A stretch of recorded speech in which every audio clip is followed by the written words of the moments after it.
नोटबंदी हिंदुस्तान के गरीब, किसान, मजदूर और छोटे दुकानदार पर आक्रमण था। नोटबंदी हिंदुस्तान की असंगठित अर्थव्यवस्था पर आक्रमण था। 8 नवंबर 8 बजे 2016 प्रधानमंत्री जी ने नोटबंदी का निर्णय लिया। 500 रुपए, 1000 रुपए का नोट रद्दी कर दिया। पूरा हिंदुस्तान बैंक के सामने जाके खड़ा हुआ। आपने अपना पैसा, अपनी आमदनी बैंक के अंदर डाली। पहला सवाल, काला धन मिटा? नहीं।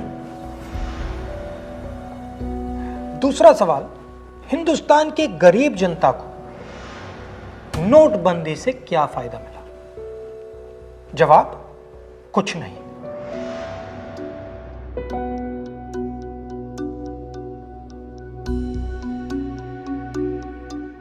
तो फायदा किसको मिला? फायदा हिंदुस्तान के सबसे बड़े अरबपतियों को मिला। कैसे? आपका जो पैसा था, आपके जेब में से, आपके घरों में से निकालकर उसका प्रयोग सरकार ने इन लोगों का कर्जा माफ करने के लिए किया।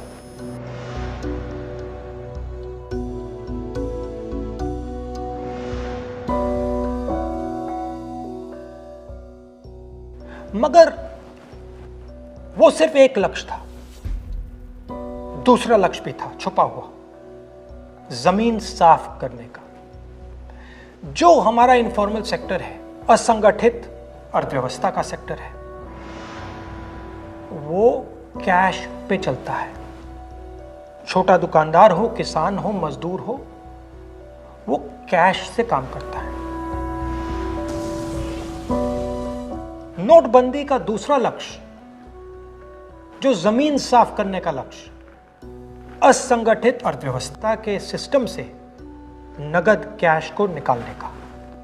प्रधानमंत्री ने स्वयं कहा कि वो कैशलेस इंडिया चाहते हैं, कैशलेस हिंदुस्तान चाहते हैं। अगर कैशलेस हिंदुस्तान होगा तो असंगठित अर्थव्यवस्था तो खत्म हो जाएगी। नुकसान किसको हुआ? किसानों को, मजदूरों को, छोटे दुकानदारों को, स्मॉल एंड मीडियम बिजनेस वालों को, जो कैश का प्रयोग करते हैं, जो बिना कैश जी ही नहीं सकते। नोटबंदी हिंदुस्तान के गरीब, किसान, मजदूर और छोटे दुकानदार पर आक्रमण था।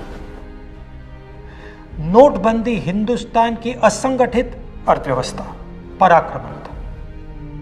और हमें इस आक्रमण को पहचानना पड़ेगा और पूरे देश को मिलकर इसके खिलाफ लड़ना पड़ेगा।